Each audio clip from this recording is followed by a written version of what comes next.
Lieutenant Andrew Siebenborn, Siebenborn. I'm the Support Services Lieutenant. One of the things that falls under my watch is our traffic section, and one of the things I just wanted to talk to you and the public about today is the school safety and school zone enforcement. Tomorrow, Sioux Falls School District goes back to school, and that pretty much means that if not all, pretty much all of the area schools are back in session, and with that, it means that there's roughly about 30,000 people traveling between students and employees traveling to school-related buildings. And so it's just a friendly reminder that the school zones that you've been motoring through will be actively being enforced. And we are actually running a special detail here the next couple of weeks to actively enforce those school zones. We've been very fortunate over the last couple of years not to have any significant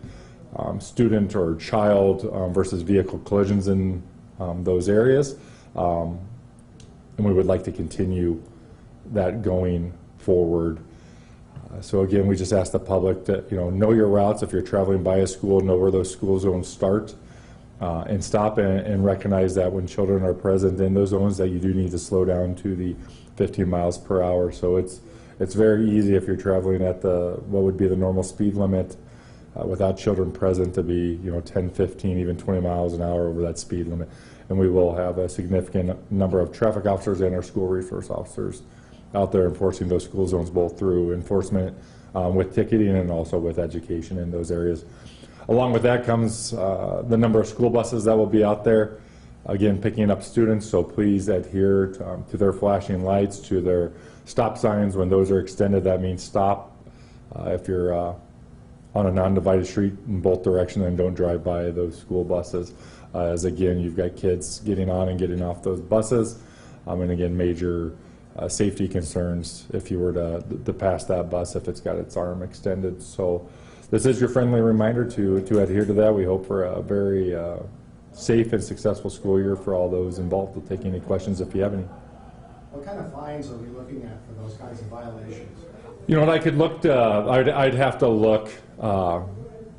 But it's very similar to essentially very similar to what a normal speeding ticket would be, just that the speed limit has changed. But I think even the quote unquote cheapest speeding ticket of 5 miles an hour over is roughly around $100, if not more, plus depending on what your status is with your driver's license and your insurance. And it's not really the fine would be something very minimal compared to just the fine on your conscience if you were speeding through a school zone and struck a kid or injured a kid because of you were just motoring too quick or not paying attention. You said this is a friendly reminder. Is it going to be a friendly reminder from the officers, like when they're out writing tickets? Well, like I said, it'll be a combination of just like with any enforcement action, there always is the opportunity for discretion be involved, but there will be active ticketing and active education. So the best thing I would tell you is just take the little bit of extra time that you may be through there, practice your route, and know where those start and stop. Awesome, thank you. Have a great day.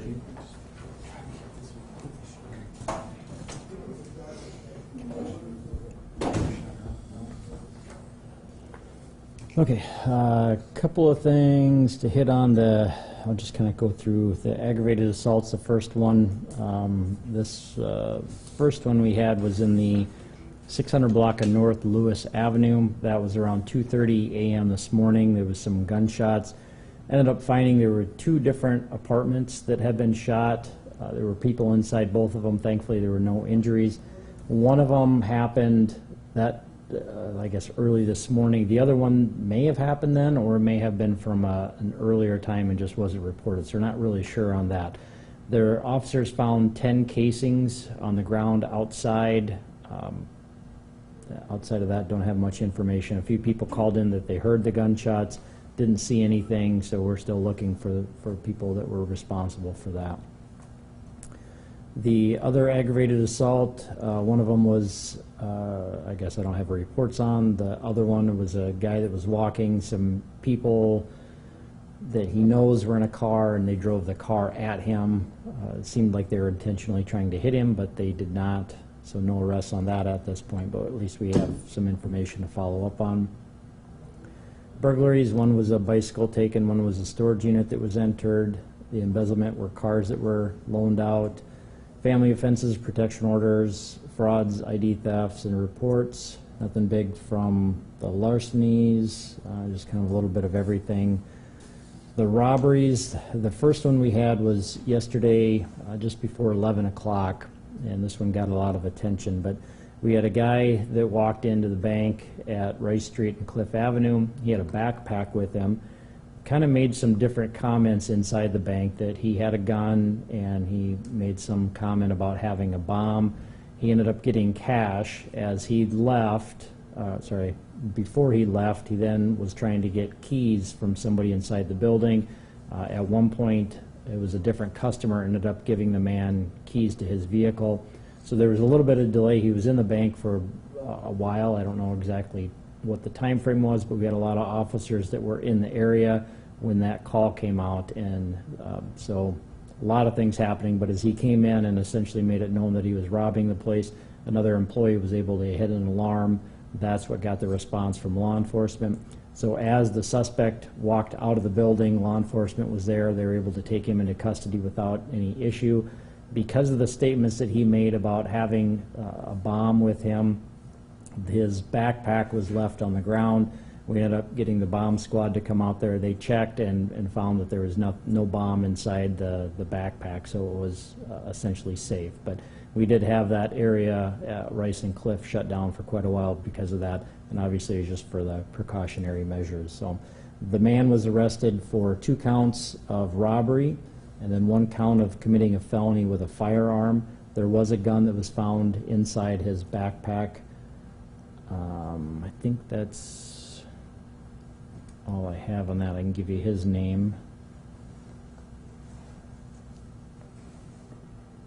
Oops, wrong one.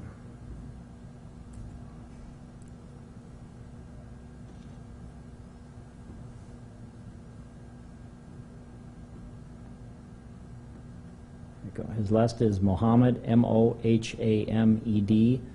First is Ayub, Ayub. Middle is Ibrahim, Ibrahim, and he's 22 from Sioux Falls. And so obviously the 2 counts, one of the robbery charges was from the bank, the other was getting the keys from the customer, and then had the gun in his backpack. Sam, did you determine if that was a real gun, pellet gun? It was a real gun that he had in the backpack. Yep. The other robbery, not a whole lot of information. That was early this morning. That was at a hotel at 9th and Phillips. We had a guy that was in his room. Somebody ended up entering the room. They were looking for his wallet. They ended up taking a shirt. They didn't get his wallet, and then they left. So he's not sure how they got into the room. He didn't have any injuries. There was a little bit of kind of pushing, I suppose, once they were inside. So that's why we have the robbery. But there is surveillance video, so we're still following up on that. Simple assaults were domestics, weapons violation. That was some found shell casings. Just a couple of them that were found outside an apartment building. That's all I have, unless you guys have anything else. Sam, as long as you've been doing this, do you remember covering as many shootings as we're being going through lately?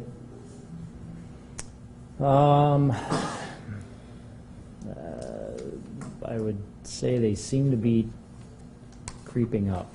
Maybe that's the best way. I mean, you know, years ago, it was always a big thing when there was a shooting. And now it seems like there's more and more shootings. We have people that are more willing to use guns. We have a lot of people that are threatening to use guns, and we find out they're BB guns, but we also have a lot of people that are using real guns and firing them. The gunshots, I can't tell you anything specific. If it's like in this instance where an apartment was hit, I don't know if people were targeted, if it's a random thing. We have enough gun calls in just neighborhoods where somebody's firing a gun seemingly into the air. you know, why that's happening, we can't give any explanation to that, but it seems to be like there's, people are more willing to fire guns than what we've seen in the past. Thank you. Yep. You said in this one last night or this morning, the shots were through the door? One of them went through a patio door, and there was some that went through the wall. Okay, So it was both. so the doors were external. They could have done it from the street, not necessarily from a hallway.